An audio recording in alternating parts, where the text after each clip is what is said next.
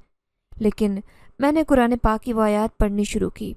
وہ جن زیادہ بھی میرے ساتھ ساتھ ہی قرآن کی آیات کا ورد کر رہا تھا، جس کی وجہ سے اس کا سارا کالا جادو غائب ہو گیا اور وہ بے ہوش ہو کر گر گیا۔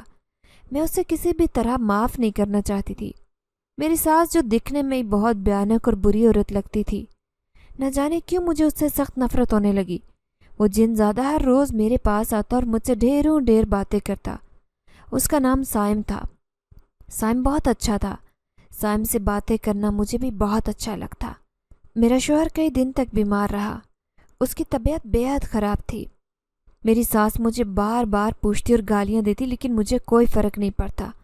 میں اپنے گھر والوں سے رابطہ کرنا چاہتی تھی۔ میں نے اپنے شوہر کا موبائل چلایا، اپنی ماں کو کال کی۔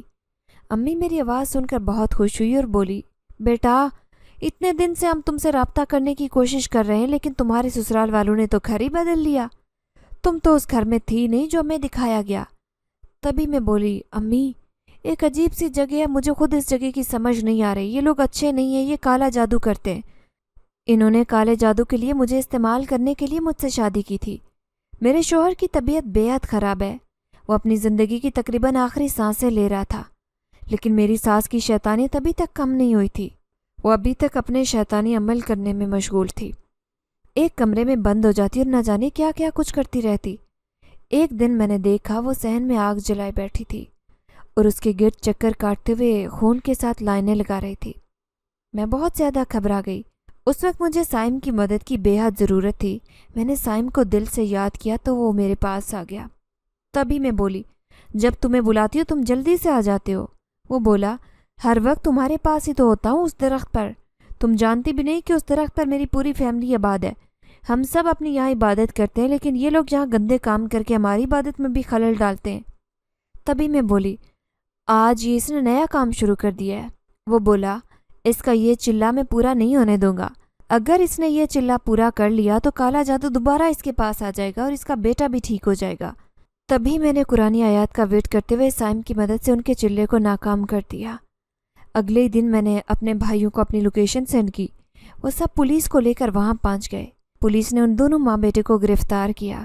میرا شوہر تو راستے میں ہی وفات پا گیا، لیکن میری ساس ابھی تک سلاخوں کے پیچھے ہے اور اپنی زندگی کی بھیک مانگ رہی ہے۔ اب خدا کی لعنت بھی اس کے ساتھ ہے اور اس دنیا کی لعنت بھی۔ اس نے آج تک جو کچھ کیا اس کی سزا بھگت رہی ہے۔ میں نے نازیہ کا کسی اچھے عامل سے علاج کروایا، وہ بالکل صحت یاب ہو گئی تھی۔ اسے اس کے گھر والوں کے بارے میں پوچھا اور اسے وہاں پہنچا دیا۔ وہ میری بہت شکر گزار تھی اور میری بہت اچھی دوست بن گئی۔ میں اپنے گھر والوں سے پوچھنا چاہتی تھی کہ انہوں نے جب میری شادی کی تو اچھی طرح پوچھ گچھ کیوں نہیں کی؟ اگر ہم بیٹیاں خاموش رہتی ہیں اپنے ماں باپ کی عزت کی خاطر، تو ماں باپ کو چاہیے کہ بیٹیوں کی شادی دیکھ بھال کر کریں۔ جتنا لاڈ پیار وہ انہیں اپنے گھر میں لٹاتے ہیں، اسی لاڈ پیار کے صدقے ان کی شادی میں اتنی جلدی نہ کریں کہ وہ کسی شیطانی ہاتھ میں چلی جائیں اور ہمیشہ کے لیے ان کی زندگی تباہ ہو جائے۔ بلکہ جب کہیں بیٹی کا رشتہ کریں تو اچھے سے دیکھ بھال کر کیا کریں۔ باقی قسمت تو اللہ نے لکھنی ہوتی ہے، انسان کے بس میں نہیں ہوتی، لیکن جتنا ماں باپ سے ہو سکتا ہے اتنا تو بیٹی کے لیے کریں۔ جیسے میرے گھر والوں نے مجھے اتنا پڑھا لکھا کر ایک شیطان کے ہاتھوں میں دے دیا۔ پورے 6 مہینے میں نے اس شیطان کے ساتھ گزارے۔ وہ میں جانتی تھی یا میرا خدا، اگر میری زندگی میں سائم نہ آتا تو نہ جانے میری زندگی کیسے تباہ و برباد ہو جاتی۔ مجھے کیا کچھ کرنا پڑتا، دنیا میں بھی رسوا ہوتی اور آخرت میں بھی، اپنے اللہ کے آگے بھی رسوا ہو کر رہ جاتی۔ اب میں اپنے ماں باپ کے گھر رہنا چاہتی تھی۔ گھر والے مجھے کہتے کہ باہر نکلوں، لیکن بہت دیر گزر گئی تھی، میں بالکل ٹوٹ گئی تھی، دل بھی مرجھایا تھا۔ پھر ایک دن سائم اپنے ماں باپ کے ساتھ گھر آیا۔ وہ میرا رشتہ مانگنا چاہتا تھا، لیکن میں نے رشتے سے انکار کر دیا اور بولی، تم نے میری مدد کی، اس کے لیے تمہاری شکر گزار ہوں، لیکن تم ایک جن زادے ہو اور میں آدم زادی، اور جو چیز میرا اللہ کے نزدیک ناپسندیدہ ہے وہ میں کبھی نہیں کروں گی۔ ایک آدم زادی اور ایک جن زادہ ایک نہیں ہو سکتے، اس لیے ہم دونوں ایک اچھے دوست بن کر رہ سکتے ہیں۔ اس کی آنکھوں میں آنسو آ گئے اور بولا، کاش کہ میں ایک آدم زادہ ہوتا اور آج تم یہ بات نہ کرتی اور ہنسی خوشی میرے ساتھ شادی کرنے کے لیے ہاں کر دیتی۔ تبھی میں بولی، اپنے ماں باپ سے کہو کہ میرے گھر والوں کو نظر نہ آئے۔ وہ بولا، ایسا ہی ہوگا، میں انہیں نظر نہیں آؤں گا اور نہ ہی میرے ماں باپ۔ میں اس کے ماں باپ سے بہت خوش اخلاق طریقے سے ملی تھی۔ وہ بہت اچھے جنات تھے، بہت نیک اور انسانوں کے ساتھ ہمدردی کرنے والے۔ اس وقت ایک لمحے کے لیے میں نے سوچا کہ کاش سائم ایک آدم زادہ ہوتا، میں ایک اچھے آدم زاد کو کبھی اپنی زندگی سے نہ جانے دیتی اور اسے پلک جھپکنے سے پہلے اپنا لیتی، لیکن ہم دونوں الگ الگ مخلوق تھے، اس لیے سائم ہمیشہ کے لیے کوکا واپس چلا گیا۔ لیکن اس نے مجھے وعدہ کیا تھا کہ جب میری شادی ہوگی تو وہ ضرور آئے گا۔ پھر ایک دن میں اپنی ڈگری لینے کے لیے یونیورسٹی گئی، وہاں مجھے اویس ملا۔ اویس نے مجھے بتایا کہ اس نے ابھی تک شادی نہیں کی، وہ آج تک میرا انتظار کر رہا ہے۔ میں نے اویس کو اپنے بارے میں سب کچھ بتا دیا کہ میری شادی ہوئی تھی لیکن وہ لوگ اچھے نہیں تھے، اس لیے میں نے ڈیورس لے لی۔ باقی کا سارا معاملہ میں نے اس سے چھپا لیا۔ اویس بہت خوش ہوا۔ اس نے مجھے کہا کہ اپنے گھر والوں سے بات کروں تاکہ وہ میرا رشتہ لے کر ہمارے گھر آئے۔ بھائی بھی مجھے اس صدمے سے باہر نکالنا چاہتے تھے۔ انہوں نے مجھے کہہ دیا کہ جہاں تمہارا دل کرتا ہے تم بتا دو، ہم تمہاری شادی کر دیں گے، کیونکہ اب ہم کسی چیز میں بھی اپنی مرضی نہیں تھوپیں گے۔